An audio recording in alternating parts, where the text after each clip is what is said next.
Besar Muhammad SAW.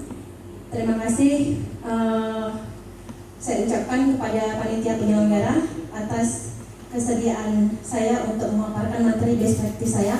Yang saya hormati Dewan Juri, yang saya hormati para peserta guru berprestasi tahun 2022. Baiklah, adapun judul best practice saya adalah Ekspedisi Cerdiaku sebagai teknik melanjutkan keterampilan menulis puisi. Saya bertugas di SMA Negeri 1 Pasir Raja. Berikutnya,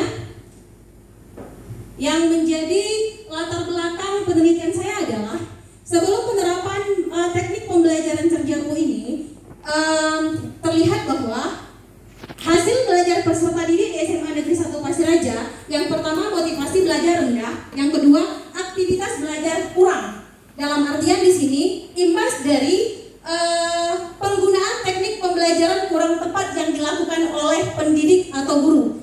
Jadi berdampak pada hasil pembelajaran kurang interaktif dan menyenangkan serta tidak memotivasi peserta didik.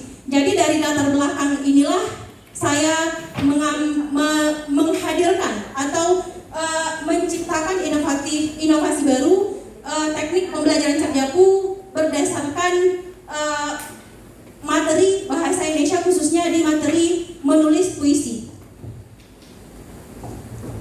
Baik, Dewan Juri yang saya hormati, kita perhatikan di sini teknik ekspedisi Cerdiaku. Jadi teknik ini ketika diterapkan tujuannya adalah akan melanjutkan keterampilan menulis puisi. Yang kedua, meningkatkan motivasi, dan yang ketiga hasil belajar peserta didik meningkat, khususnya pada mata pelajaran bahasa Indonesia. Perlu diketahui Dewan Juri yang saya hormati, pembelajaran abad 21 atau kita kenal dengan sebutan 4C, yang mana pembelajaran pembelajaran berpusat pada siswa atau peserta didik, ini sangat berkaitan dengan penerapan teknik ekspedisi Cerdiaku, yang mana kita ketahui bahwa pembelajaran abad 21 ini atau lebih menerapkan kompetensi atau kemampuan 4C di sini. Yang pertama, seperti kita ketahui bersama, ada di situ siswa diharapkan memiliki kemampuan berpikir kreatif. Yang kedua, mampu menciptakan kolaborasi yang baik. Kemudian yang ketiga, di sini siswa dituntut untuk mampu berbagi. Kemudian yang terakhir, peserta didik di sini dituntut untuk mampu kreatif dan inovatif. Jadi berkenaan dengan kreatif dan inovatif ini sangat berhubungan dengan profil pelajar Pancasila atau biasa kita kenal saat ini adalah kurikulum merdeka. Baik, berikutnya Dewan Juri yang saya hormati, adapun langkah-langkah pelaksanaan teknik ekspedisi Cerdiaku atau tadi belum saya paparkan, Cerdiaku ini adalah singkatan dari cerita jadi puisi. Jadi teknik-teknik pembelajaran yang saya lakukan atau yang telah saya terapkan di SMA Negeri 1 Pasir Raja adalah terlihat pada gambar.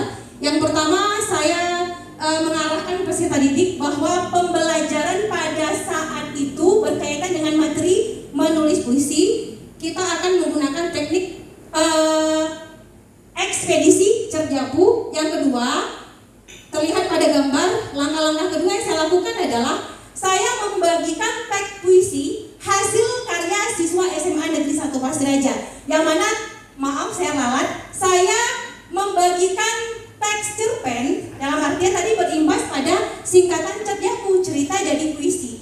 Jadi saya memperkenalkan kepada peserta didik untuk membaca teks cerpen hasil karya siswa SMA Negeri 1 Pasir Raja, yang mana karya ini sudah sangat dikenal oleh siswa kami karena pernah memperoleh juara 2 tingkat nasional.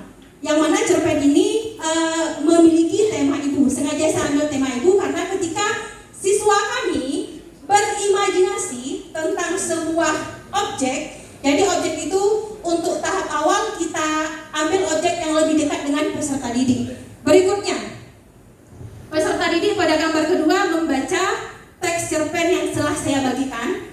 Kemudian anggota kelompok lain mendengarkan dengan baik. Di sini anggota kelompok menerapkan keterampilan membaca dan mendengarkan dari teks cerpen yang dia baca.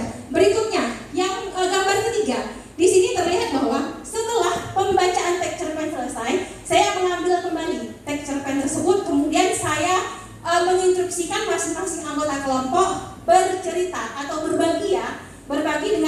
anggota kelompoknya untuk menceritakan kira-kira kisah apa yang sangat berkesan tentang ibu mereka. Jadi berbagi di sini yang adalah tambahan untuk menambah pengalaman peserta didik. Yang pertama tadi mereka sudah membacakan teks cerpen, mendengarkan dengan baik. Yang kedua, mereka berbagi pengalaman tentang sosok ibu mereka, yang mana pengalaman yang sangat berkesan bagi mereka. Kemudian dari kedua tahap ini, peserta didik kami sangat memiliki pengalaman yang banyak, dalam artian sudah berbagi pengalaman. Jadi ketika berbagi pengalaman, mereka nanti akan mudah menuangkan imajinasi mereka ke dalam sebuah teks puisi. Berikutnya, pada gambar ketiga terlihat setelah berbagi cerita pengalaman individu tentang ibu masing-masing, mereka saya instruksikan masing-masing kelompok saya bagikan kertas berwarna. Jadi tujuannya memilih kertas berwarna ini, yang pertama adanya tercipta kesan cantik, karena ketika kita terkesan baik terhadap suatu benda, kita akan tertarik untuk memiliki benda tersebut atau untuk menjaga dengan baik benda tersebut. Kemudian setelah saya bagikan kertas berwarna, berikutnya anak-anak saya instruksikan untuk, atau peserta didik kami saya instruksikan untuk menulis teks puisi berdasarkan pengalaman yang sudah mereka lakukan. Pengalaman ada dua, saya ulangi lagi, saya tegaskan Dewan Juri, pengalaman ada dua di sini. Yang pertama, pengalaman membaca cerita pendek. Yang kedua, pengalaman dari hasil berbagi dengan tema yang sama, yaitu tema ibu. Berikutnya, masih pada gambar keempat, jadi anak-anak peserta didik di sini setelah menulis teks puisi dalam kertas berwarna tadi, mereka saling berbagi, bertukar kertas. Tujuannya adalah untuk merevisi, untuk mengevaluasi, untuk memperbaiki. Kira-kira ada nggak baik yang kurang tepat, ada nggak penggunaan kata yang kurang bermajas. Jadi di sini anak-anak kami juga berbagi ilmu terhadap pengalaman yang sudah mereka dapatkan. Selanjutnya pada gambar ke-6 terlihat saya membebaskan anak-anak untuk memotong potongan kertas berwarna tadi yang isinya adalah teks puisi hasil karya siswa, memotong dengan gaya mereka masing-masing. Di sini boleh Bapak Ibu lihat, boleh Dewan Juri lihat, ini potongan hasil karya anak kami. Ini potongannya ide mereka, bukan dari pendidik yang menginstruksikan, tapi ide mereka. Ternyata mereka lebih dominan membuat gambar hati ya, atau gambar cinta di situ. Mungkin karena temanya berhubungan dengan ibu. Berikutnya, pada gambar berikutnya terlihat pada gambar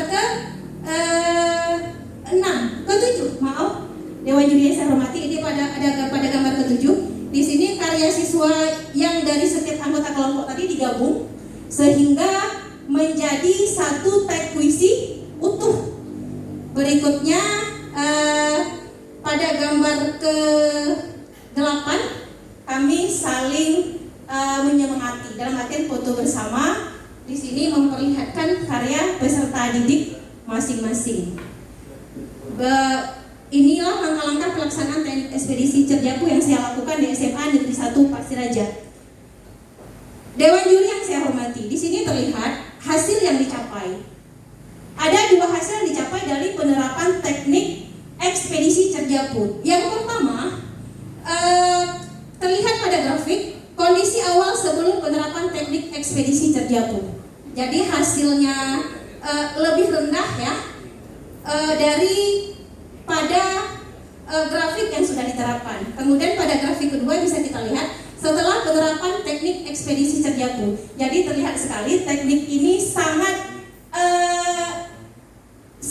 bagus diterapkan di SMA Negeri 1 Pasiraja.